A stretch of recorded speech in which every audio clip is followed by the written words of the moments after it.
शेतकरी बांधवांनो, आता जे काही आपले पावसाळी ऊसाचे डोसा आपण करणार आहात, तर त्या ठिकाणी ज्या ज्या शेतकऱ्यांच्या जमिनी अशा एकदम पांढऱ्या आहेत किंवा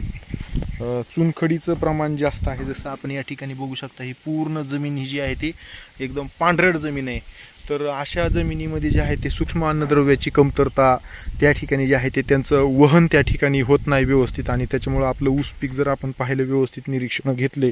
तर त्याच्यातलं क्लोरोफिल कंटेंट कमी झालेलं दिसतं. अशा पद्धतीनं हा पिवळसरपणा जो आहे तो या ठिकाणी दिसतो. तर ही लोहाची आणि झिंकची कमतरता जी आहे ते त्या ठिकाणी भरून काढणं गरजेचं आहे. तर त्याच्यासाठी जे काही आपण खत देणार आहात, तर त्या ठिकाणी जे आहे ते महाराष्ट्र ग्रेड 1चं सूक्ष्म अन्नद्रव्य जे आहे ते आपण त्या ठिकाणी द्यावं, आणि त्या माध्यमातून हे जे काही पिवळसरपणा जो काही त्या ठिकाणी आलेला आहे, तर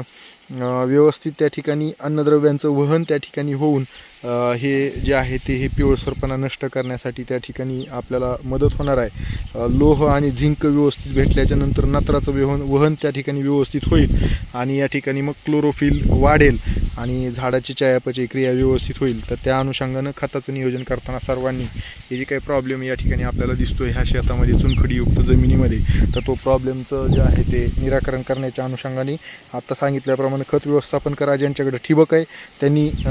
मिलांसारखं जे काही महाराष्ट्र ग्रेड 1चं जे काही वॉटर सोल्युबल सूक्ष्म अन्नद्रव्य आहे, तर ते सुद्धा तुम्ही जमिनीतून सोडू शकता. आणि ज्यांना फवारणी करायची तर त्यांनी महाराष्ट्र ग्रेड 2ची कुठल्याही कंपनीचं जे आहे ते पावडर फॉर्म्युलेशन असेल तर एक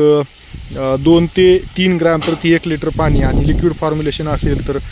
एक 4 मिलीपर्यंत जे आहे ते आपण प्रति लिटर पाणी याप्रमाणे हे सूक्ष्म अन्नद्रव्य ग्रेड 2 जे आहे ते घेऊ शकतो. आणि त्याची फवारणी जी आहे ते ड्रोनच्या साहाय्यानं किंवा फवाऱ्याला उंच काठी बांधून जे आहे ते त्याला टी टाईप नोझल जे भेटतात तर ते लावून जे आहे ते आपण फवारणी करून व्यवस्थापन करू शकता.